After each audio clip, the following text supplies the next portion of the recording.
Assalamu alaikum dear students. I welcome you all in the course of software engineering concepts. हम बात कर रहे थे प्रिंसिपल्स के ऊपर और जो हमारा चैप्टर था वो प्रिंसिपल्स दैट गाइड प्रैक्टिस। आज हम प्रिंसिपल्स के सिलसिले में डिस्कशन को फर्दर एक्सटेंड करेंगे और हम बात करेंगे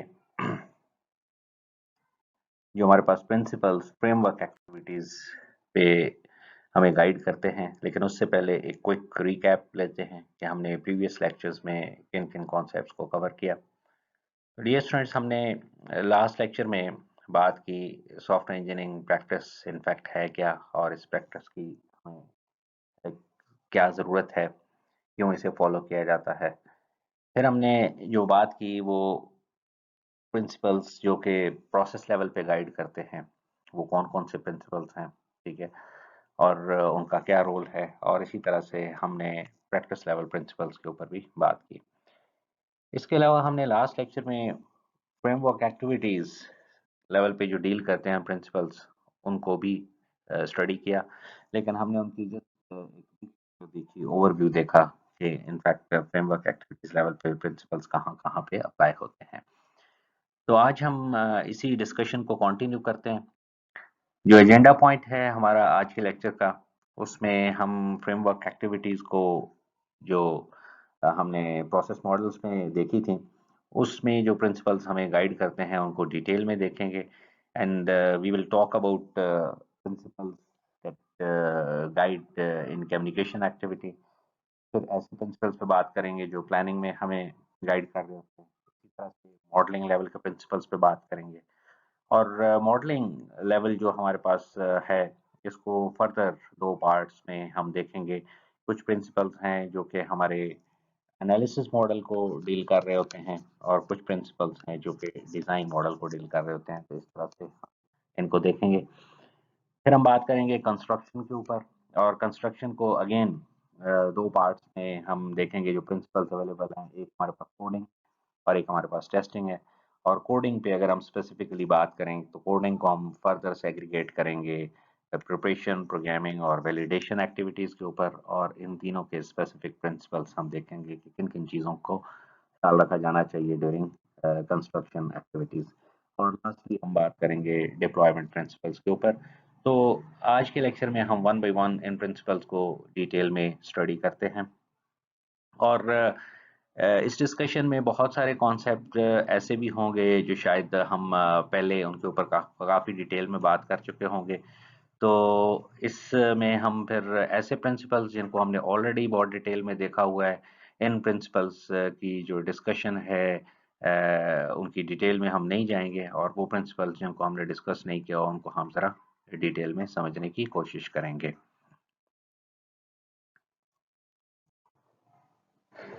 डियर स्टूडेंट्स, सबसे पहले बात करते हैं उन प्रिंसिपल्स पे जो कि कम्युनिकेशन की फ्रेमवर्क एक्टिविटी में हमें गाइड करते हैं कि किन चीज़ों का ख्याल रखा जाना चाहिए। तो सबसे पहले प्रिंसिपल है हमारे पास, प्रिंसिपल नंबर 1 इज लिसन। इस प्रिंसिपल से मुराद ये है कि हमारे पास जब कम्युनिकेशन में हम कस्टमर के साथ इंटरेक्ट करते हैं तो हमें फोकस करना चाहिए कि what in fact customer is saying, what in fact and user is saying. Instead के हम क्या करें, उसके अगेंस्ट ये सोचना शुरू कर दें कि ओके कस्टमर ये कह रहा है तो मुझे इसे आंसर यूं करना है, माइंड में उन रिस्पॉन्सेज को लेके आए। फर्स्ट ऑफ ऑल हमारा फोकस ये होना चाहिए कस्टमर जो कह रहा है उसकी बातों को सुना जाए, इंस्टेड के हम उन्हें स्पॉन्टेनियस उसके ऊपर रिस्पॉन्ड करना शुरू करें। तो कम्युनिकेशन में इस बात का ख्याल रखना बहुत ही ज़रूरी है, क्योंकि जब तक आप चीज़ों को सुनेंगे नहीं, आप प्रॉपरली कंप्रीहेंड नहीं कर पाएंगे सिस्टम को। Number 2 is prepare before you communicate. This is very important. Like we have to spend handsome time to understand the problem before you meet others. Like अगर हम कस्टमर के साथ कम्युनिकेट कर रहे हैं तो कम्युनिकेशन से पहले, ठीक है, हमें पूरे वो जो प्रोजेक्ट जिसके लिए हम कस्टमर के साथ कम्युनिकेशन स्टार्ट कर रहे हैं, we should have very good understanding about the project, ठीक है, ताकि हमें पता हो कि हमने किस कैपेसिटी में किस किस तरह के क्वेश्चंस करने हैं। तो जो प्रिपरेशन है कम्युनिकेशन के लिए, that is very much important. Preparation में आपके स्केजुअल्स भी आ सकते हैं कि आपने कब कब मीट करना है। कम्युनिकेशन में आपकी ये भी चीज़ें आ सकती हैं कि किन किन स्टेक होल्डर्स से मिलना है। कम्युनिकेशन में ये भी चीज़ें आ सकती हैं कि अगर एंड यूज़र के डिफरेंट रोल्स हैं तो किन किन रोल से कब कब मीटिंग करनी है। और फिर हमारे पास इन मीटिंग्स का क्या ऑर्डर होना चाहिए, पहले हमें किस तरह के एंड यूज़र से मिलना है, फिर हमें किस तरह के एंड यूज़र से मिलना है। तो ये तमाम चीज़ें हम before communication all these things. The next principle is someone should facilitate the activity. जो आपकी communication activity है इसमें you should have some facilitator, you should have some mediator. अब यहाँ पे हमारे पास मीडिएटर मींस आपका जो भी कम्युनिकेशन की एक्टिविटी हो रही हो, जो भी मीटिंग्स हो रही हो, तो कोई बंदा आपके पास लीडर के तौर पे होना चाहिए उस मीटिंग में। उसके बहुत सारे बेनिफिट हो सकते हैं, जिस तरह हमारे पास है to keep the conversation moving in a positive direction. ठीक है, उसका बेनिफिट ये है कि अगर आप एक ग्रुप लीड है तो probably you will follow that particular group lead, और आपकी जो डायरेक्शन होगी वो एक प्रोडक्टिव वे में होगी, इंस्टेड के अगर टीम में बहुत सारे लोग हैं वो अपने माइंडसेट के साथ डिफरेंट क्वेश्चंस कर रहे हो। Next is to mediate any conflict that does occur. Sometimes ऐसा है कि मीटिंग में कोई कॉन्फ्लिक्ट ऑफ इंटरेस्ट हो सकता है, जो रिक्वायरमेंट है उनके हवाले से कोई कॉन्फ्लिक्ट हो सकता है, या कोई भी कन्फ्लिक्टिंग एलिमेंट जो ड्यूरिंग कम्युनिकेशन राइज हो सकता है between customer and team members जो कि कम्युनिकेशन कर रहे हैं रिक्वायरमेंट गैदरिंग के लिए। तो जो ग्रुप लीड है उसका रोल है कि वो क्या करे, उस कम्युनिकेशन उस में जो कन्फ्लिक्ट आ रहा है उस कन्फ्लिक्ट को रिजॉल्व करें। फाइनली जिसका बेनिफिट है वो ये है हमारे पास मीडिएटर का कि ensure that other principles are followed. वो इन चीज़ों को लुक आफ्टर करेगा, जो भी आपका ग्रुप लीड होगा, कि तमाम प्रिंसिपल्स फॉलो किए जा रहे हैं या नहीं। Face to face communication obviously इसके ऊपर हम बहुत ही डिटेल में पहले भी बात कर चुके हैं, तो मेरे ख्याल में it's very much obvious that what is meant by face to face communication.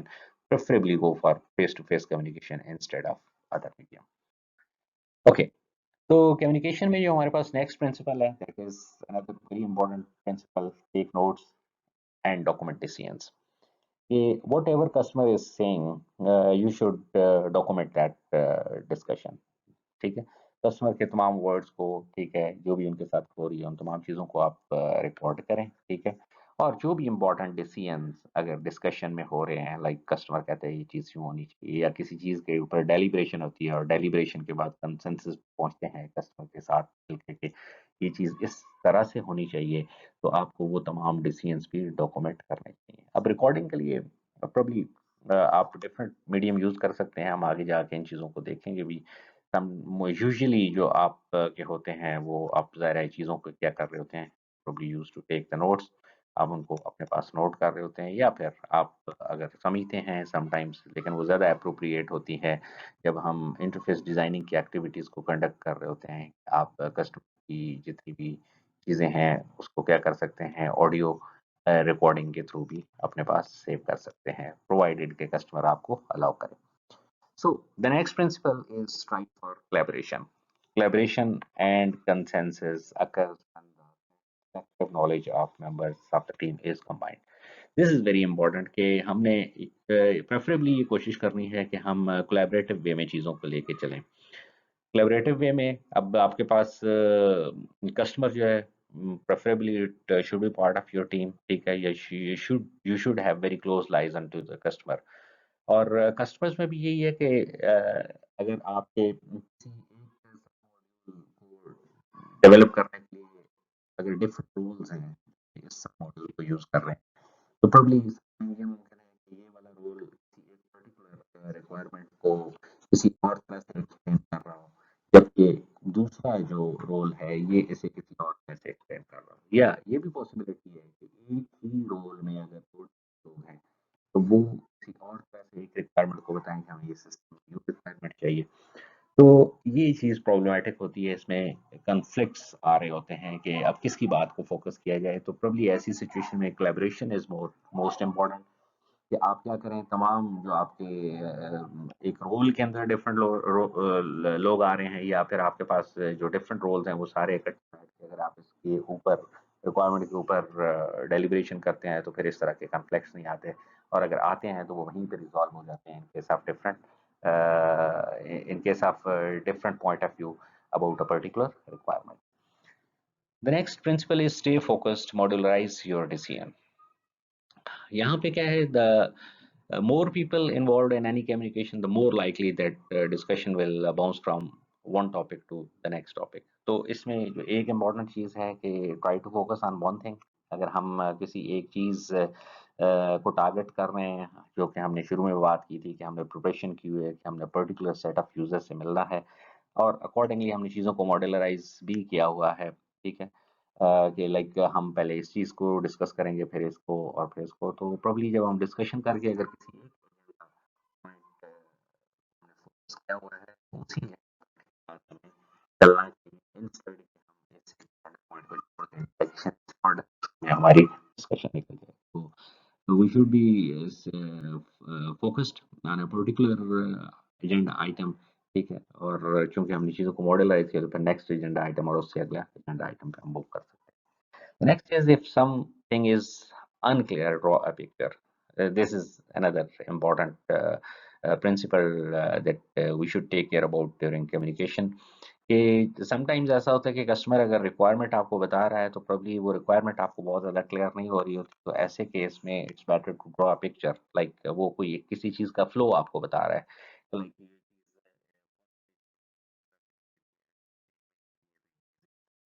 हो जाती है। तो ऐसे केस में अगर आप इन चीज़ों को एक फिगर बना लें और फिगर को या उस पिक्चर को कस्टमर के साथ आप डिस्कस कर लें तो प्रॉब्ली वो जो आप इश्यूज होते हैं वो रिजॉल्व हो जाते हैं।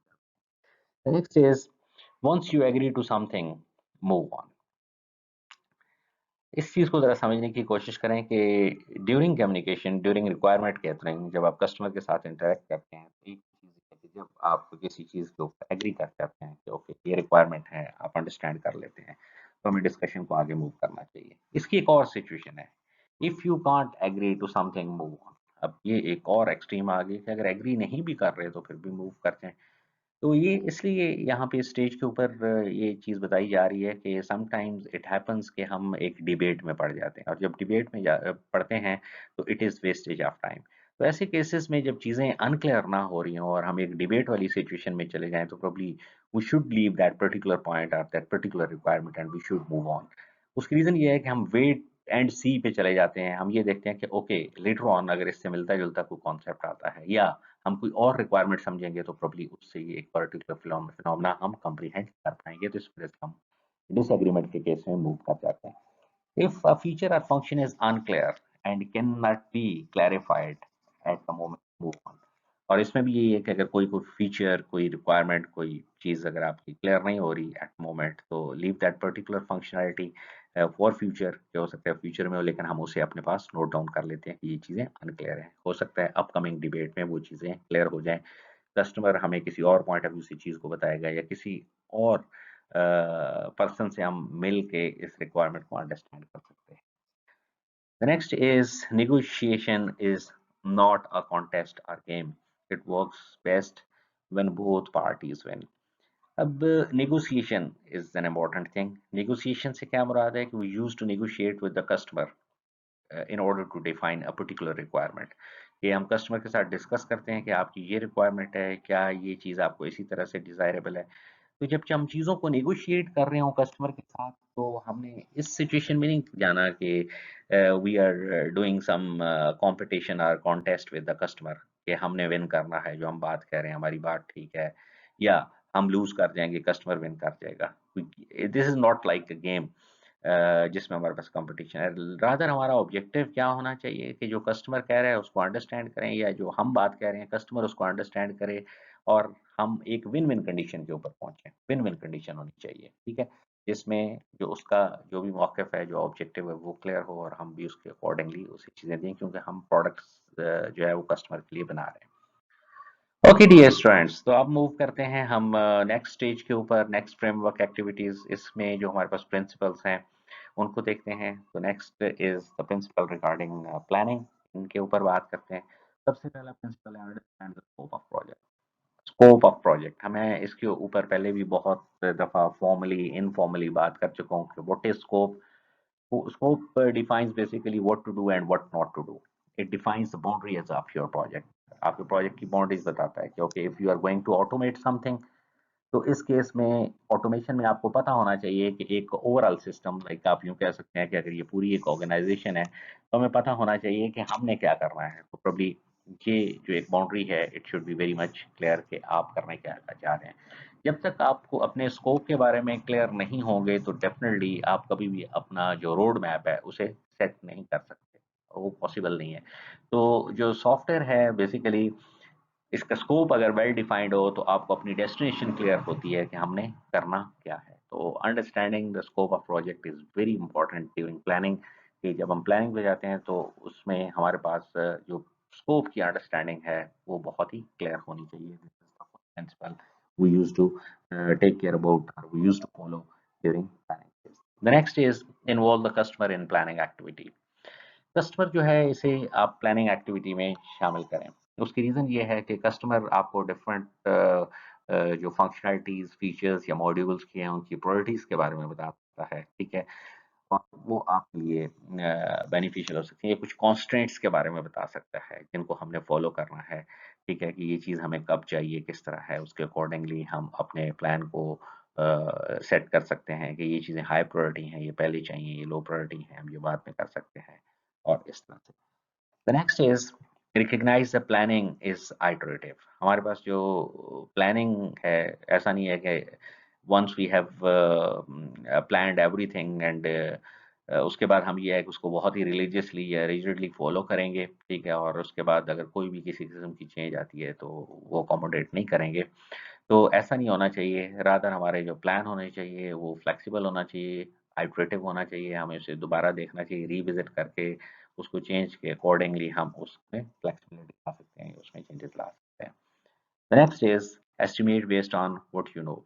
डेफिनेटली जब जब भी किसी चीज़ को प्लान किया जाता है, तो प्लानिंग फैक्ट्स की बेस पे होती है। फैक्ट्स जो हमारे सामने हैं, जो भी हमने रिक्वायरमेंट्स ऑलरेडी गैदर की हुई हैं, and we already have very good knowledge कि हमारे पास क्या-क्या फंक्शनैलिटीज़ हैं, क्या-क्या मॉड्यूल्स हैं, हमने किस-किस तरह से चीज़ें बनानी हैं, ठीक है? तो डेफ़िनेटली हम इस चीज़ को सामने रखते हुए चीज़ों को एस्टिमेट करेंगे, इंस्टेड कि हम कुछ चीज़ें असम्पशन पे ले लेंगे, ये चीज़ ऐसे होगी, ये चीज़ वैसे होगी। तो ऐसा नहीं होना चाहिए। हमें फैक्ट्स को, रियलिटीज़ को सामने रखते हुए चीज़ों को प्लान करना चाहिए। So the intent of estimation is to provide indication of the efforts, cost, task duration based on the team's current understanding of the work to be done. तो डेफिनेटली अगर हम ये सारी चीज़ें करेंगे, जो रियलिटीज़ को सामने रखेंगे, हमें पता चलेगा कितनी एफर्ट्स इस पे लगेंगी, कॉस्ट कितनी आएगी, एक टास्क को कंप्लीट करने के लिए कितना ड्यूरेशन रिक्वायर्ड होगा। Okay, the principle number 5 in planning is consider risk as you define the plan. हमें रिस्क को भी यहाँ पे देखना है, प्लान जब बना रहे हो। रिस्क यूजुअली आपके अगर देखें तो ब्रॉडर कैटेगरीज, तो आपके पास जो रिस्क हैं वो आपके पास फाइनेंशियल रिस्क आ सकते हैं, टेक्निकल रिस्क आ सकते हैं, ठीक है? टेक्निकल रिस्क जो होते हैं वो आपके पास वो रिस्क हैं कि डेवलपमेंट या इम्प्लीमेंटेशन के पॉइंट ऑफ व्यू से कुछ चीज़ें प्रैक्टिकली करना बहुत डिफिकल्ट है, और कॉस्ट के समटाइम्स हम एक पर्टिकुलर मॉड्यूल को बनाते हुए शायद we may need extra efforts, more time, तो उसमें हमारा फाइनेंशियल एस्पेक्ट्स भी अफेक्ट होते हैं। तो जो प्लान बना रहे होते हैं, तो प्लान में हमें इन फैक्टर्स का भी ख्याल रखना चाहिए ताकि हमारा प्लान सक्सेसफुल हो। ऐसा ना हो कि इन रिस्क की वजह से जो फाइनेंशियल और टेक्निकल हैं, हम उस प्लान को प्रॉपरली फॉलो ना कर पाए, ठीक है? The next is be realistic. Be realistic. Be realistic. जो यहाँ पे आप देखें, please don't work 100% of every day. People don't work 100% every day. अगर हम ह्यूमन नेचर को देखें, तो अगर हम ये कहते हैं कि जी ओके, इस पर्टिकुलर टास्क को कंप्लीट करने के लिए वी नीड 4 पर्सन, और हर बंदा जो है वो दिन में 10 घंटे काम करेगा, और इस तरह से हम अगर एस्टिमेट करते हैं तो प्रॉब्ली हम कहते हैं कि ये एक्टिविटी 2 वीक्स में कंप्लीट हो जाएगी। तो कीप इन माइंड कि ये ह्यूमन नेचर है कि वो डेली शायद 100% 8 आवर्स 100% डिलीवर ना कर सके। समटाइम्स हो सकता है कि वो आपको किसी सिचुएशन में फॉर सम रीजंस वो 50% डिलीवर कर सके, किसी अगले दिन वो आपको 120% डिलीवर कर दे। तो ह्यूमन फैक्टर जो है उसको देखना चाहिए, एंड अकॉर्डिंगली हमें क्या करना चाहिए, प्लान में इस तरह के जो फ्लेक्सिबिलिटीज़ हैं या क्वेश्चंस हैं वो रखने चाहिए। Next is adjust granularities as you define the plan. जब हम प्लान को डिफाइन कर रहे होते हैं तो जहाँ पे ज़रूरत है वहाँ पे हमें ग्रेनुलरिटीज का ख्याल रखना है। ग्रेनुलरिटीज क्या है? These are details about the plan. ठीक है, जहाँ पे ज़रूरी है हमें उसकी डिटेल्स को हाईलाइट करना चाहिए कि okay what is meant by in fact this particular plan activity, इससे क्या मुराद है। Principle number 8 is define how you intend to ensure quality. अब क्वालिटी इज इम्पोर्टेंट कंसर्न, जो हम पहले भी देख रहे हैं कि क्वालिटी ही सॉफ्टवेयर डेवलप करने के लिए ही ये जो डिसिप्लिन है सॉफ्टवेयर इंजीनियरिंग का ये इंट्रोड्यूस करवाया गया। तो हमने यहाँ पे क्या करना है कि हमने ये देखना है कि हम क्वालिटी को कैसे लेके आ सकते हैं सॉफ्टवेयर में। क्या हमें डिफरेंट स्टेजेस डिफरेंट एक्टिविटीज़ के बाद कोई फॉर्मल टेक्निकल रिव्यूज़ कंडक्ट करने की ज़रूरत है कि हम सारी चीज़ों को रिविज़िट करें, या इनफॉर्मली मिलने की ज़रूरत है, या फिर जो जो एक्टिविटीज़ हो रही होंगी उनको कैसे रिव्यू किया जाएगा। तो ये प्लान में चीज़ें डिफाइन की जाती हैं। Number 9 is describe how you intend to accommodate change. This is another important thing. अगर हम देखें जो हम एजाइल में बहुत दफ़ा चीज़ें देखते आ रहे हैं कि हमने चेंज को कैसे अकोमोडेट करना है। इवन अगर हम देखें कि बहुत बेस्ट प्लान्स जो होते हैं वो भी इस वजह से फेल हो जाते हैं कि चेंज को प्रॉपरली मैनेज नहीं किया जा सकता। और समटाइम ये होता है कि हम चेंज को कंट्रोल करें, चेंज हमें कंट्रोल करना शुरू कर देता है। तो keep in view during planning कि आपके पास चेंजेस भी आएंगी और चेंज के पॉइंट ऑफ व्यू से you should have proper question. ठीक है, कि आप उस चेंज को उस प्लान में एडजस्ट कर सकें, उसको अकोमोडेट कर सकें। Principle number 10 is track the plan frequently and make adjustment as required. हमें जो प्लान है उसको रिविजिट या उसको ट्रैक करने की ज़रूरत है। लाइक अगर हमने प्लान बनाया हो तो रिविजिट इट, इधर कि हम जो पेस हमने डिफाइन की हुई है उस पेस के अकॉर्डिंगली जा रहे हैं या हमारी पेस उससे स्लो है।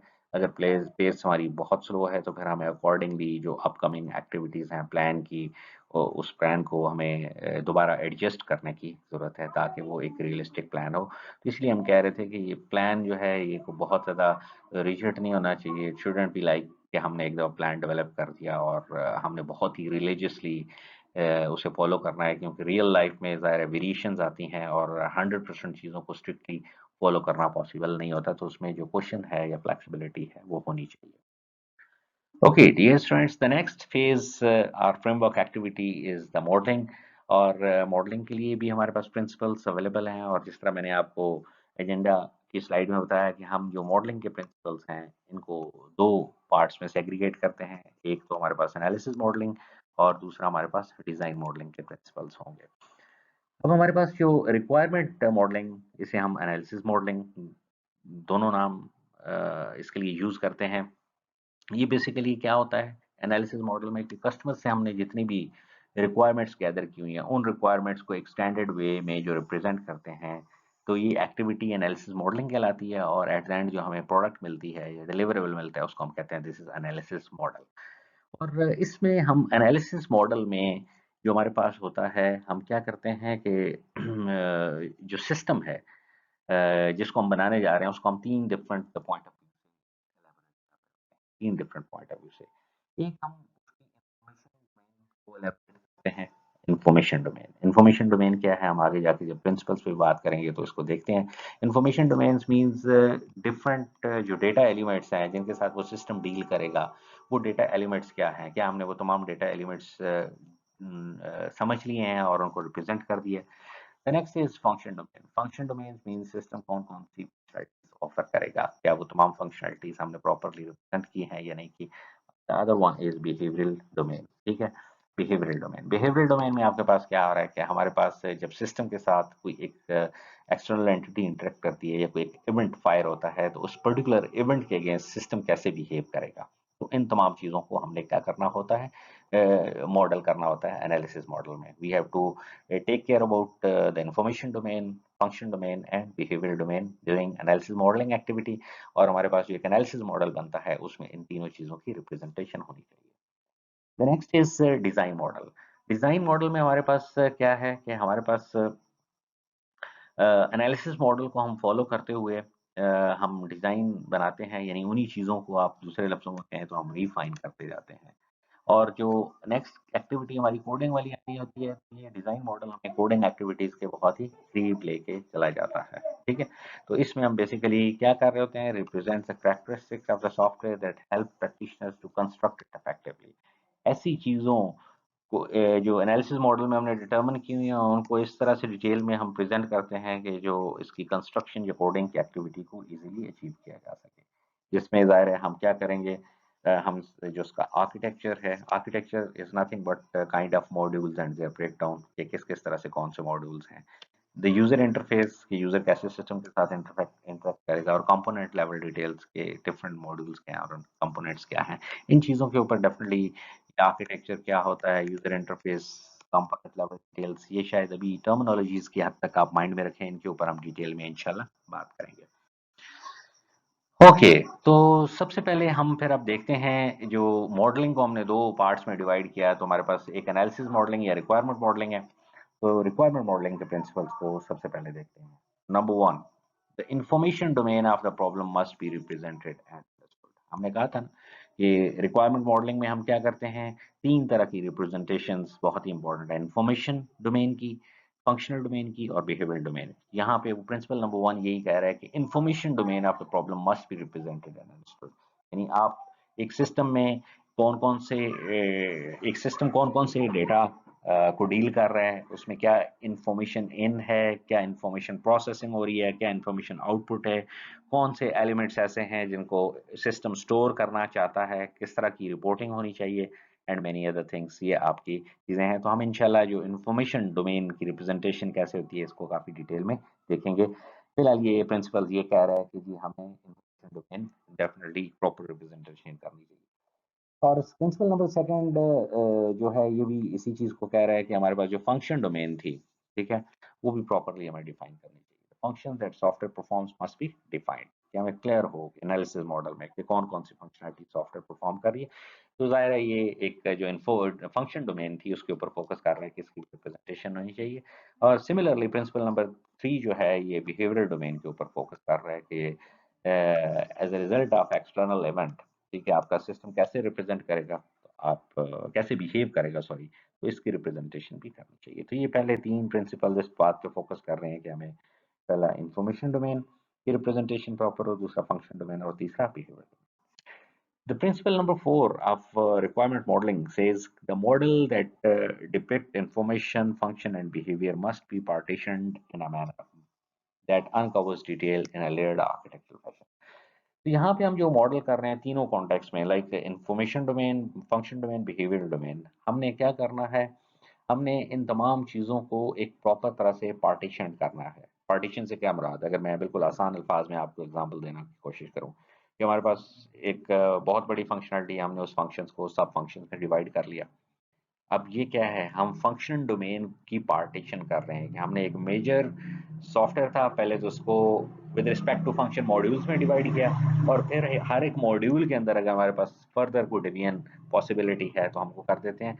और ये क्यों हम करते हैं, इससे हमें एक काइंड ऑफ लेयर्स मिल जाती हैं, ये काइंड ऑफ हायरार्की हमें मिल जाती है, हायरार्की अवेलेबल हो जाती है, ठीक है, बिल्कुल इस तरह से, क्योंकि ये एक मॉड्यूल है, इसके ये दो सब मॉड्यूल्स हैं, फिर ये सब मॉड्यूल्स हैं, तो इससे क्लैरिटी पैदा होती है कि हमने चीज़ों को कैसे रिप्रेजेंट करना है। The next is principle number five. The analysis task should move from essential information towards implementation detail. ठीक है, तो यहाँ पे जो फोकस होना है, हमारा फोकस किसके ऊपर, एसेंशियल इंफॉर्मेशन के ऊपर फोकस होना चाहिए कि ओके, एक कस्टमर क्या कह रहा है, ठीक है, उसको हमने डिटरमिन कर लिया, और हमने कहाँ पे जाना है, हमने इम्प्लीमेंटेशन के ऊपर जाना है। तो एनालिसिस मॉडल से हमने कहाँ पे जाना है, इम्प्लीमेंटेशन पे जाना है। तो हमने क्या करना है, हमने माइंड में ये रखना है कि यहाँ पे अभी जिस लेवल की एब्स्ट्रक्शन हमें डिजायरेबल है, हमने अभी डिज़ाइन के पॉइंट ऑफ व्यू से नहीं सोचना, कोडिंग के पॉइंट ऑफ व्यू नहीं सोचना, क्योंकि यहाँ जाते हुए रास्ते में हमारे पास एक इम्पॉर्टेंट स्टेज आती है, that is called design modelling, उसके बाद जाएंगे। तो इसलिए हमारे माइंड में ये होना चाहिए कि यूजुअली ये एक्टिविटी जो पैटर्न है एनालिसिस मॉडलिंग से कोडिंग पे मूव हो रही होती है, ठीक है, और इस तरह से हमने फ्लो का ख्याल रखना है। The next principles are about design modelling, जो कि हमारे पास एनालिस जो मॉडलिंग का जो सेकंड पार्ट है, इसको देखते हैं। Principle number one, design should be traceable to the requirement model. अब ये एक इम्पोर्टेंट चीज़ है कि हमने एनालिसिस मॉडल बना दिया या रिक्वायरमेंट मॉडल हमने बना दिया। अब हम अगली स्टेज पे मूव कर रहे हैं और अगली स्टेज के ऊपर हम क्या कर रहे हैं, हम डिज़ाइन मॉडल बना रहे हैं। तो everything we are doing in design model, yeah, every bit of activity we are doing in design model, ये क्या होनी चाहिए, it should be traceable to requirement model. Traceable means कि अगर हम यहाँ पे कोई एक स्पेसिफिक एक्टिविटी कर रहे हैं तो हमें पता है कि ओके एनालिसिस मॉडल से ये एक पर्टिकुलर इन्फॉर्मेशन आई थी, इसको हम क्या कर रहे हैं यहाँ पे डिजाइन मॉडल में डिजाइन कर रहे हैं। तो मतलब वो तमाम चीजें जो एनालिसिस मॉडल में हुई हैं वो तमाम चीजें उनकी डिटेल डिजाइन मॉडल में उन तमाम की डिटेल्स हमने देखनी है। The next is always consider the architecture of system to be built। हमने यहाँ पे क्या करना है, सिस्टम जो डेवलप करने जा रहे हैं उसके आर्किटेक्चर को हमने डेफिनेटली क्या करना है, कंसिडर करना है कि वहाँ पे एग्जिस्टिंग जो सिस्टम है उसमें मॉड्यूल्स कैसे हैं, उसकी डिवीजन कैसी है, ताकि हम जो अपना डिज़ाइन बना रहे हैं उस डिज़ाइन मॉडल की कंप्लाइंस हो जो एग्जिस्टिंग आर्किटेक्चर है।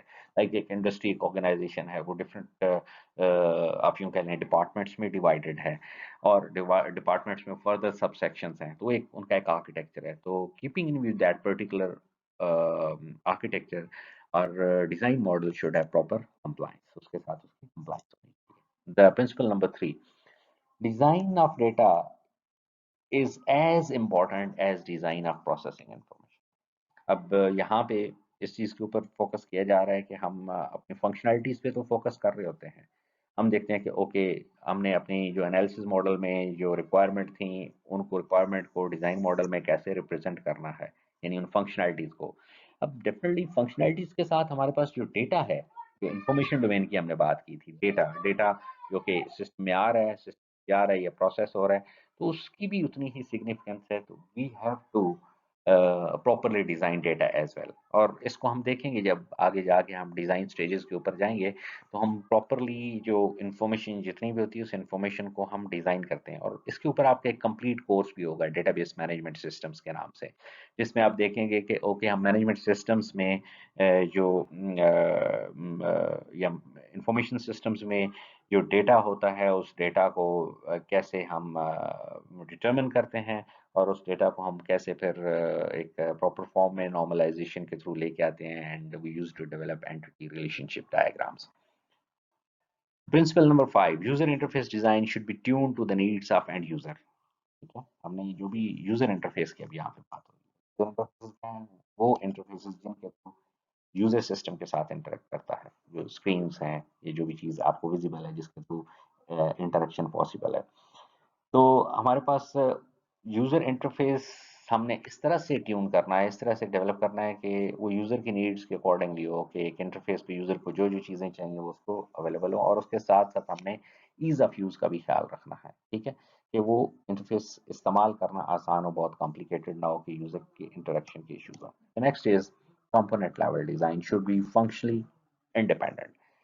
शायद मैं प्रीवियस भी किसी लेक्चर में बात कर चुका हूँ कि जब हम कंपोनेंट्स की बात करते हैं, कंपोनेंट आप यूँ कह सकते हैं कि सब सिस्टम या एक सब सिस्टम का एक मॉड्यूल हो सकता है। अगर जिस तरह हम कहते हैं कि ये अगर हमारे पास एक कंप्लीट सिस्टम है और ये सिस्टम के अगर फॉर इंस्टेंस डिफरेंट मॉड्यूल्स, ठीक है, मॉड्यूल्स के आगे फर्दर सब मॉड्यूल्स हैं। तो यहाँ पे अब अगर हम बात करें तो हमारे पास ये सब मॉड्यूल्स, ये कंपोनेंट है, ये कंपोनेंट है, ये कंपोनेंट है, या फिर ओवरऑल सिस्टम के पॉइंट ऑफ व्यू से देखें, ये कंपोनेंट है, ये हमारे पास कंपोनेंट है। तो यहाँ पे ये कहा जा रहा है कि the component should B functionally independent. Functionally independent, इससे क्या मुराद है, इससे मुराद ये है कि अगर हम ये कहें कि जी ओके, ये एक कंपोनेंट है, इससे अपनी फंक्शनैलिटी कंप्लीट करने के लिए ये अपने ऊपर ही डिपेंड कर रहा है, सेल्फ सफिशिएंट है, it need not to communicate with other component. तो इसका मतलब ये हुआ कि ये फंक्शनली इंडिपेंडेंट। हाँ, अगर ऐसा है कि अपनी एक फंक्शनैलिटी कंप्लीट करने के लिए इसे फ्रीक्वेंटली इसके ऊपर रिलाय करना पड़ता है या इसके ऊपर रिलाय करना पड़ता है, तो इसका मतलब ये है कि ये फंक्शनली इंडिपेंडेंट नहीं है, rather it is functionally dependent. Like in order to complete particular function, this particular component is again and again calling these two components। इन चीज़ों का डिज़ाइन में ख्याल रखना चाहिए कि हमें ये जो डिपेंडेंसी है इसे कम से कम करना है। और प्रेफरेबली वो तमाम फंक्शनैलिटीज़ जो कि एक कंपोनेंट की हैं वो उसी के अंदर लाई करें ताकि वो फंक्शनली इंडिपेंडेंट हो।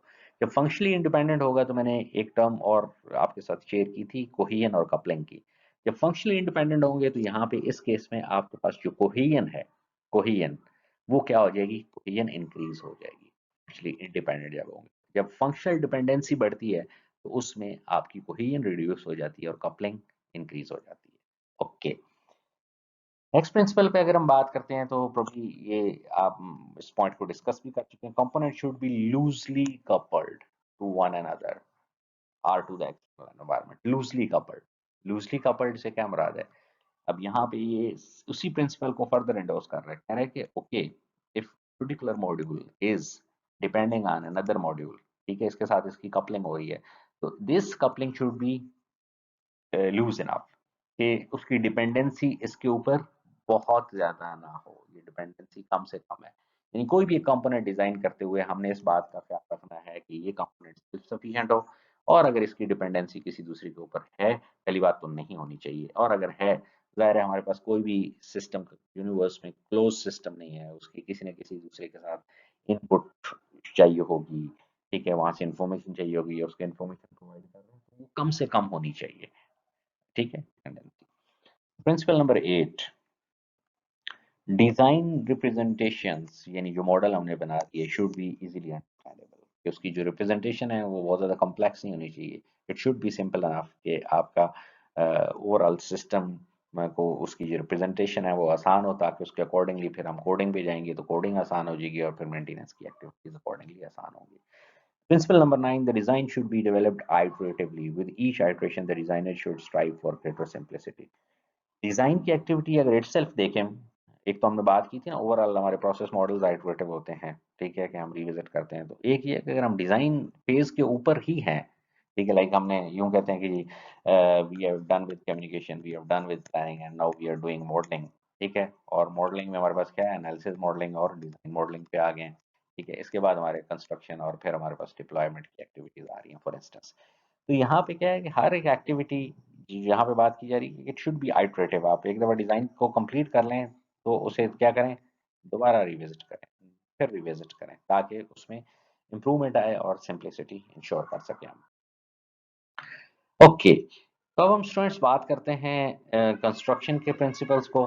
देखते हैं कि हमारे पास कंस्ट्रक्शन के प्रिंसिपल्स क्या हैं। कंस्ट्रक्शन के जो प्रिंसिपल हैं इसमें डेफिनेटली हम कोडिंग के पॉइंट ऑफ व्यू से देखेंगे और टेस्टिंग के पॉइंट ऑफ व्यू से देखेंगे, लेकिन हम जो कंस्ट्रक्शन में स्पेसिफिकली टारगेट कर रहे हैं, चूँकि कोडिंग काइंड ऑफ थिंग्स को और पार्शली हम टेस्टिंग को देख रहे होते हैं, तो हम देखते हैं कि हमारे पास ये इसकी डिवीजन क्या है। तो एनीवे हमारे पास एक्टिविटी होती है, construction activity in fact consist coding, जो कि हमें डिजाइन मॉडल मिले हैं, अब हमने उसके अकॉर्डिंगली इसकी इम्प्लीमेंटेशन करनी है, और after that we have to test that particular component. हमने उसे क्या करना है, टेस्ट करना है। तो अब हमने पहले भी बात की थी कि कोडिंग के जब प्रिंसिपल्स पे बात करेंगे तो हम कहेंगे कि जी ओके, इसमें हमारे पास कुछ प्रिंसिपल्स हैं जो कि प्रिपरेशन के वक्त, कोडिंग प्रिपरेशन कुछ एग्जैक्टली कोडिंग के वक्त यूज हो रहे होते हैं और कुछ वैलिडेशन के लिए यूज हो रहे हैं, वैलिडेशन, तो हम इसी 3 कैटेगरीज में देखेंगे, और फिर उसके बाद हम प्रिंसिपल्स मूव करेंगे जो कि टेस्टिंग के। सबसे पहले देखते हैं कि कोडिंग में प्रिपरेशन के प्रिंसिपल्स हैं वो क्या कहते हैं, कि before starting the code what we should do, या किन चीज़ों का ख्याल रखना चाहिए। तो इसमें सबसे पहले understand the problem you are trying to solve. आपको उस पूरे सिस्टम का पता होना चाहिए जिसके लिए आप कोडिंग करने जा रहे हैं। You should have very good understanding. ऐसा नहीं है कि ब्लाइंडली आप कोड करना शुरू कर दें। Number 2, understand basic design principle and concepts. आपको पता होना चाहिए कि डिजाइन मॉडल, कोडिंग करने वाले पर्सन को क्या मिलेगा, डिजाइन मॉडल मिलेगा ना, ठीक है। अगली फेज है कंस्ट्रक्शन, जिसमें हम कोडिंग पे बात कर रहे हैं। तो इसमें एक डिजाइन मॉडल मिल रहा है, तो ये डिजाइन मॉडल का जो है, इससे एक अंडरस्टैंडिंग होनी चाहिए कि ओके, इसमें क्या कन्वेंशन यूज की जाती हैं, जो रिप्रेजेंटेशन, फॉर इंस्टेंस अगर हम यूएमएल शुरू कर रहे हैं तो यूएमएल इस पर्टिकुलर रिप्रेजेंटेशन का क्या मतलब होता है, ताकि वो उसे कंप्लीट कर सके कोई भी जो हमारे पास डेवलपर है। The next is pick a programming language that meets the needs of the software to be built and the environment in which it will operate. हमने अब इसमें जो प्रोफेशन है, पर कि हमें कौन सी लैंग्वेज यूज करनी है, कौन सा टूल यूज करना है, ठीक है, जो कि कस्टमर की नीड्स को भी फुलफिल करे और जो ऑपरेटिंग एनवायरनमेंट है उसमें भी वो उसकी कंप्लायंस हो। तो उस तरह की प्रोग्रामिंग लैंग्वेज की बात की जा रही है कि सिलेक्ट करनी है। The next is programming environment that provides tools that will make work easier. अब हम प्रोग्रामिंग कर रहे हैं तो वी नीड एनवायरनमेंट जिसमें डेवलप कर रहे हैं। हम IDEs की बात करें, इंटीग्रेटेड डेवलपमेंट एनवायरनमेंट किस कौन सा यूज़ करें ताकि हमारे लिए कोड करना भी आसान हो, डिबग करना भी आसान हो, चीज़ों को मैनेज करना भी आसान हो। तो हम इसमें बात करते हैं एनवायरनमेंट के ऊपर कि हमने एनवायरनमेंट के बारे में, ये एक प्रिंसिपल है कि जी एनवायरनमेंट आप पहले से डिसाइड करें कोड करने से पहले। The next is create a set of unit test. ठीक है, आप क्या करते हैं, यूनिट टेस्ट डेवलप करते हैं। will be applied once the component you code is completed। आप एक कंपोनेंट बना लेते हैं तो ओके, उस कंपोनेंट को आप टेस्ट करना है तो आपने क्या करना है, जो टेस्टिंग का प्रोसेस है वो डेफिनेटली अगर हम बात करते हैं बॉटम अप अप्रोच तो यूं टेस्टिंग हम परफॉर्म कर रहे होते हैं। लाइक अगर हम ये बात करें, ये this is kind of bottom up approach.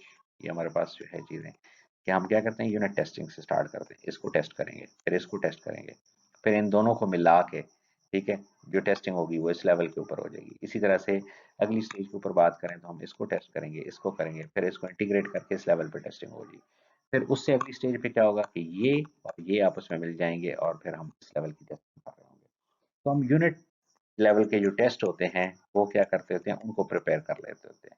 Okay कि ये हमने एक कोड सेगमेंट लिख दिया है या ये एक फंक्शनैलिटी है, तो इस फंक्शनैलिटी को हमने जो एवेलुएट करना है तो हम इसके लिए टेस्ट केसेस लिख देते हैं। टेस्ट केसेस पे मैं ऑलरेडी बात भी कर चुका हूँ आपके साथ कि हम इसमें यूजुअली बताते हैं कि ओके हमारी एक स्टैंडर्ड इनपुट इस केस में क्या होगी, हमारी जो एक्सपेक्टेड आउटपुट है वो क्या होगी, ठीक है, और इसके बाद हम कहते हैं कि एक्चुअल आउटपुट हमारे पास क्या है। ठीक है, तो अगर हमारे पास हम कहते हैं कि इस सर्टन इनपुट के अगेंस्ट हमारी जो एक्सपेक्टेड आउटपुट है वो फॉर इंस्टेंस एक्स होनी चाहिए, तो इसमें जो एक्चुअल आउटपुट जो टेस्ट करने के बाद आ रही है क्या वो एक्स आ रही है, अगर वो एक्स आ रही है तो ये ऑब्वियसली टेस्ट केस पास कर जाता है। अगर ये एक्स नहीं आ रही तो फिर वो टेस्ट केस पास नहीं करता। ओके, अब हम बात करते हैं स्पेसिफिकली उन प्रिंसिपल्स के ऊपर जो कोडिंग में कोडिंग एक्टिविटी को डील कर रहे थे, जब हम चीज़ों को कर रहे थे इसमें किन प्रिंसिपल्स का ख्याल रखना चाहिए। Consider the use of pair programming. हमें अगर पेयर प्रोग्रामिंग यूज करते हैं तो that is very good. Pair programming क्या होती है, हम ऑलरेडी एक्सट्रीम प्रोग्रामिंग के कॉन्टेक्स्ट में इसमें बात कर चुके हैं। The next is select data structures that will meet the needs of design. अब यहाँ पे एक इंपॉर्टेंट चीज़ है, because we are going to do the programming kind of things, हमारे पास डिज़ाइन मॉडल अवेलेबल है और किसी एक कॉन्सेप्ट को इम्प्लीमेंट करने के लिए इसमें हमें कौन सा डेटा स्ट्रक्चर यूज़ करना चाहिए। डेटा स्ट्रक्चर्स आपको ऑलरेडी शायद डेटा स्ट्रक्चर का कोर्स आप पढ़ भी चुके हो, अगर नहीं भी तो एक बिग पिक्चर आपको उसकी देख हैं। लाइक अगर हम बात करते हैं अरे, इस स्पेसिफिक चीज़ को इम्प्लीमेंट करने के लिए हमें अरे की ज़रूरत है, हमें लिस्ट की ज़रूरत है, हमें क्यू की ज़रूरत है या कोई और all these are different kind of structure. तो हम देखते हैं कि ओके इस कॉन्सेप्ट को इम्प्लीमेंट करने के लिए कौन सा डेटा स्ट्रक्चर अप्रोप्रिएट हो सकता है। उसके बाद understand the software architecture and create interface that are consistent with it.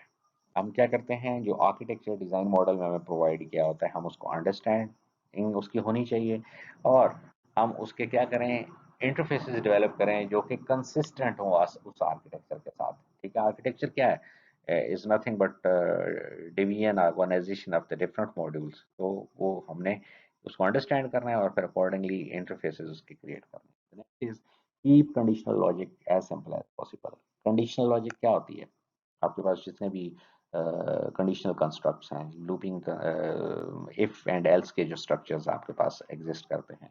अब यूजुअली हम क्या होता है, हम जब कंडीशनिंग कर रहे होते हैं तो हम इफ, ठीक है, स्टेटमेंट और फिर हम देन के ऊपर जाते हैं, if this then perform this, otherwise perform this, और सम टाइम हम इसमें नेस्टिंग भी परफॉर्म कर रहे हैं।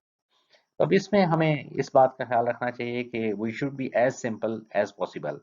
ठीक है, कि हमें बहुत ही सिंपल कंडीशन लॉजिक यूज़ करनी चाहिए ताकि हम चीज़ों को सिंपल कर सकें। अब एक ही चीज़ को अचीव करने के लिए probably we have different ways, और वो वे यूज़ करना है जो बहुत ज़्यादा ऑप्टिमाइज हो, बहुत ज़्यादा सिंपल हो एक कंडीशन को इम्प्लीमेंट करने। The next is create nested loops in a way that makes them easily testable. अब लूपिंग कंस्ट्रक्ट की अगर हम बात करते हैं तो लूपिंग कंस्ट्रक्ट हम जो परफॉर्म कर रहे होते हैं, फॉर इंस्टेंस अगर हम ये कहते हैं कि जी हम फॉर लूप की बात कर रहे हैं तो लूपिंग कंस्ट्रक्ट को भी हम जब यूज कर रहे होते हैं तो उसमें भी जब नेस्टिंग हम करते होते हैं लूप अंदर लूप हैं तो इस तरह से इन्हें ऑर्गेनाइज किया जाए कि हम लेटर ऑन जब चीज़ों को टेस्ट करेंगे तो हम इजीली पता चले कि ओके ये एक पर्टिकुलर इनर या नेस्टेड लूप है तो इसकी ये आउटपुट आ रही है और फिर आउटर लूप ऐसे काम कर रहा है या फिर आउटर लूप ऐसे काम कर रहा है। तो इस चीज़ को हमने क्या करना है, हमने इस तरह से इसकी नेस्टिंग करनी है ताकि लूपिंग जो है वो इजी हो और टेस्टेबल हो। Next is select meaningful variable names and follow other local coding standards. Proper meaningful आपके variable names होने चाहिए ताकि आपको पता हो कि आपने जो चीज़ें as variable define की हैं उससे क्या मुराद है, और किसी स्टेज पे अगर आपको कोड में उसे ट्रैक बैक करना पड़े तो आपको आसानी हो। Next is right code that is self document code इस तरह से लिखें लाइक उसके साथ प्रॉपर कमेंट्स वगैरह को यूज़ करें, ठीक है, और उससे ये फीलिंग हो कि आप किसी भी कोड सेगमेंट को पढ़ना हो तो अगर आप कमेंट्स अवेलेबल होंगे तो probably you can easily understand that particular code. और इसके अलावा अगर आप कोई भी कोड सेगमेंट लिखते हैं तो एक बहुत अच्छी अप्रोच होती है कि अगर फॉर इंस्टेंस आप कोई एक फंक्शन लिखने जा रहे हैं तो टॉप पे कमेंट दें, उसमें लिखें कि इस फंक्शन की रिस्पॉन्सिबिलिटीज क्या है, ठीक है। Next is create a visual layout, for example indentation, blank lines that need understanding. Code लिखते हुए प्रॉपर विजुअल लेआउट्स का भी ख्याल रखें कि इंडेंटेशन का ख्याल रखना है। हमारे पास अगर फंक्शन की मेन हेडर यहाँ पे अवेलेबल है तो उसकी स्टेटमेंट्स हैं वो वहाँ यहाँ होनी चाहिए, और अगर हम इसमें फर्दर कहीं नेस्टिंग कर रहे होते हैं इफ स्ट्रक्चर को, उसमें प्रॉपर इस तरह से ताकि एक विजुअल इफेक्ट मिले जिससे इस कोड को अंडरस्टैंड करना आसान हो जाए। ओके, तो हम लास्ट जो कोडिंग में वैलिडेशन प्रिंसिपल्स हैं उनके ऊपर बात करते हैं। वो हमारे पास क्या है, जो कोडिंग का लास्ट पार्ट है वैलिडेशन। इनफैक्ट ये टेस्टिंग पे अभी हम नहीं जा रहे, टेस्टिंग इनफैक्ट जो हमारे कंस्ट्रक्शन का दूसरा पार्ट था। अगर आपको मैं दोबारा यहाँ पे अगर आप उन चीज़ों को मिक्स करें तो कंस्ट्रक्शन हमने डिवाइड किया था कोडिंग के ऊपर, और फिर हमने टेस्टिंग में डिवाइड किया था। कोडिंग को इनफैक्ट हमने कहा था इसकी ऐसे प्रिंसिपल जो प्रोफेशनल लेवल पे डील करते हैं, ऐसे प्रिंसिपल जो इनफैक्ट कोडिंग लेवल पे डील कर रहे थे, और जो वैलिडेशन, अभी हम बात कर रहे हैं वैलिडेशन लेवल के, इसको हम डिस्कस करने जा रहे हैं। तो इसमें कहा जा रहा है कि जब आप एक कोड को कंप्लीट कर लें तो you should go for code walk through. Code walk through क्या है, nothing but skimming the code. आप क्या करते हैं, वन बाय वन हर एक लाइन को कोड की रीड करते हैं। लाइक आपने ये कोड कर लिया है तो आप इसे रिविजिट करते हैं। वॉक थ्रू ये है कि आप दोबारा इसे सारे कोड को देख रहे होते हैं कि आपने जो चीज़ें की हैं ठीक की हैं।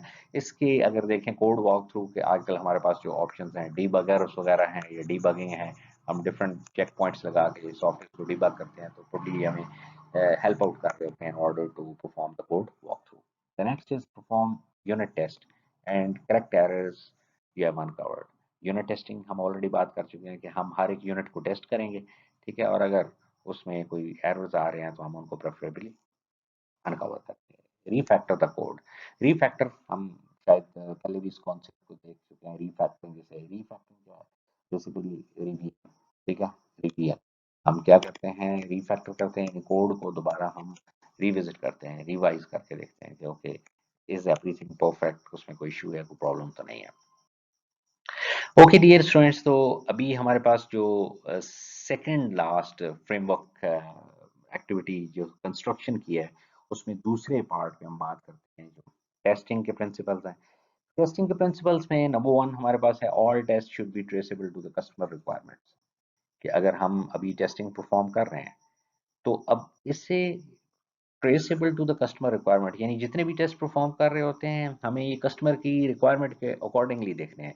लाइक कस्टमर ने कहा था कि जी आई कैन लॉग इन, तो अब आपने यहाँ पे टेस्ट करना है, you have to test the log in activity, और ये ट्रेस बैक होनी चाहिए। ओके, कस्टमर की ये अगर ये हमारे पास टेस्ट पास हो जाता है तो इसका मतलब है जो हमारी कस्टमर की लॉग इन की रिक्वायरमेंट है वो क्लियर हो गई है। अगर सीरियल लाइन की बात करते हैं हम अपलोड असाइनमेंट एक और हमारे पास हाँ, इसकी रिक्वायरमेंट थी, और हम यहाँ पे क्या करते हैं अपलोड असाइनमेंट टेस्ट करते हैं, ठीक है। तो इस तरह से ये कहा जाता है कि हमारी जो टेस्ट होते हैं जितने भी, all these test should be traceable to the customer requirement, उनके साथ ट्रेसेबल होनी चाहिए। Test should be planned long before testing begins. Testing करने से पहले हमें पूरे टेस्ट प्लान कर लेने चाहिए। ओके, ये यूजर की रिक्वायरमेंट्स हैं, अब प्लान करने से कैसे करेंगे, यूजर की रिक्वायरमेंट को सामने रख लें, रिक्वायरमेंट को सामने रख लेंगे तो आपकी क्या होगी, ये ट्रेसेबिलिटी भी आसान हो जाएगी। तो आप तमाम टेस्ट केसेस पहले डेवलप कर लेते हैं। कैसे? वही आपकी इनपुट क्या होगी, एक्सपेक्टेड आउटपुट, एक्चुअल आउटपुट क्या आ रही है। इस केस में आप टेस्ट केसेस डेवलप कर लेते हैं। प्लान करने से मुराद ये है कि आप पहले से टेस्ट केसेस डेवलप कर लेते हैं। The third principle is Pareto principle, 80-20 rule भी इसे बोलते होते हैं। ठीक है, सॉफ्टवेयर टेस्टिंग में इसे अप्लाई करना चाहिए।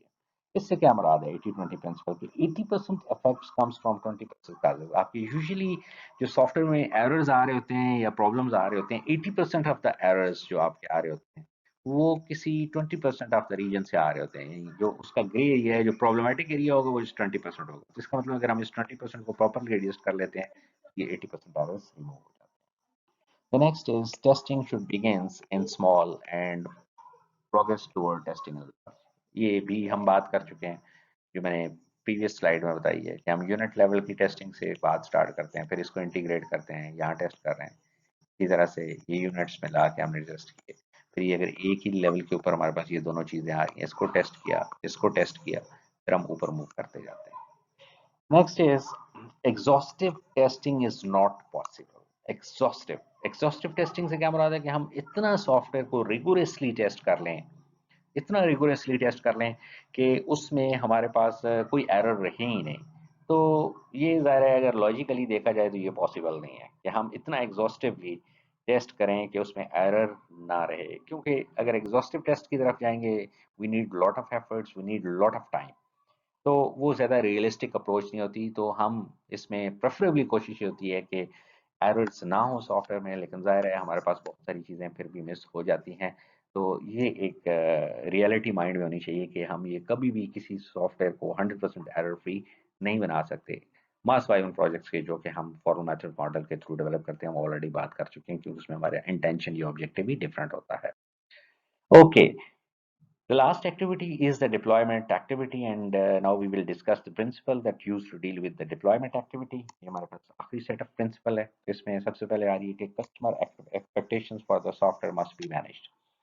Sometimes ऐसा होता है कि जब आप एक सॉफ्टवेयर बना लेते हैं, अब ये वो स्टेज है डिप्लॉयमेंट की कि जब आप सॉफ्टवेयर कस्टमर को हैंड ओवर करने जा रहे हैं, तो इसमें समटाइम ऐसा होता है कि कस्टमर ये एक्सपेक्ट कर रहा होता है कि आप कोई बहुत ही डिफरेंट, बहुत ही नोवेल चीज़ बना के देंगे, जबकि जो आपका सिस्टम है वो वैसा नहीं होता। तो ऐसी सिचुएशन में आपने जो कस्टमर है उसे कन्विंस करना है, उसे मैनेज करना है और उसे बताना है कि what you have said we already implemented, वो तमाम चीज़ें अवेलेबल हैं। आपने बताना है, उसे कन्विंस करना है कि ये चीज़ें कहाँ कहाँ पे हैं जो आपकी एक्सपेक्टेशन है, कैसे फुलफिल हो सकती है। Number 2, a complete delivery package should be assembled and tested. आपने क्या करना है, एक कंप्लीट डिलीवरी पैकेज बनाना है कि ओके ये हम पैकेज बना हुआ है, इसको हम क्लाइंट एंड पे जाएंगे, क्लाइंट एंड पे जाके इस फाइल को एग्जीक्यूट करेंगे और ये तमाम चीज़ें क्या हो जाएंगी, ये वहाँ पे सॉल्व हो जाएंगी, ये कॉन्फ़िगर हो जाएंगी। The next is support team must be established before the software is delivered.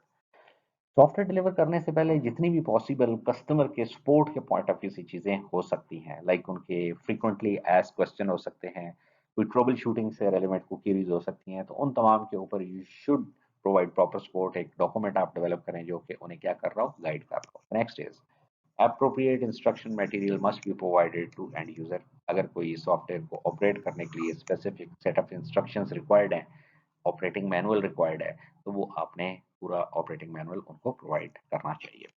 Next is buggy software should be fix first deliver later. क्या हमें सॉफ्टवेयर में बग्स हैं उनको डिलीवर करना चाहिए। यहाँ पे अब आप एग्जॉस्टिव टेस्टिंग के साथ इसे मिक्स ना कीजिएगा, क्योंकि यहाँ पे ये कहा जा रहा है कि आपको बग्स को फिक्स करना है बिफोर डिलीवरिंग द सॉफ्टवेयर। वहाँ पे ये कहा जा रहा था कि एग्जॉस्टिव टेस्टिंग नहीं करनी। तो यहाँ ये मुराद है कि हमने टेस्ट सॉफ्टवेयर को करना है, काफ़ी थॉरोली करना है, लेकिन एग्जॉस्टिव टेस्टिंग ऑब्वियसली पॉसिबल नहीं है। तो हमने सॉफ्टवेयर को डिलीवर करने से पहले उसके हर तरह की जो बग्स हैं उनको इंश्योर कर लेना है कि उसमें ना हो। ओके, ये स्टूडेंट्स आज हमने काफ़ी डिटेल में जो कवर किया कि हमारे पास फ्रेमवर्क एक्टिविटीज़ लेवल के जो प्रिंसिपल्स होते हैं वो कौन कौन से हैं, जो कि कम्युनिकेशन लेवल पे हैं, फिर प्लानिंग लेवल पे कौन कौन से प्रिंसिपल हैं, फिर मॉडलिंग के प्रिंसिपल्स जिनको हमने बाइफॉरकेट कर दिया था टू कैटेगरीज में, एनालिसिस मॉडलिंग या रिक्वायरमेंट मॉडलिंग, उसके बाद डिज़ाइन मॉडलिंग के प्रिंसिपल्स ये हमारे पास थे।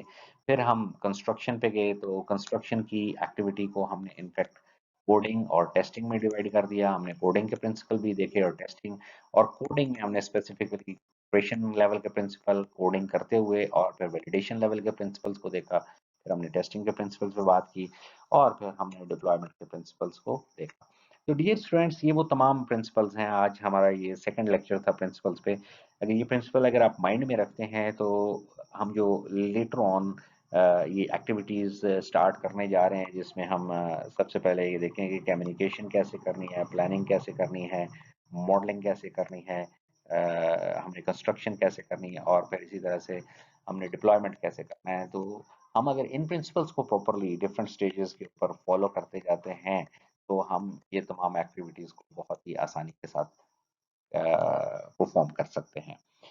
आज के लेक्चर में इतना ही। इंशाल्लाह नेक्स्ट लेक्चर में मुलाकात होती है।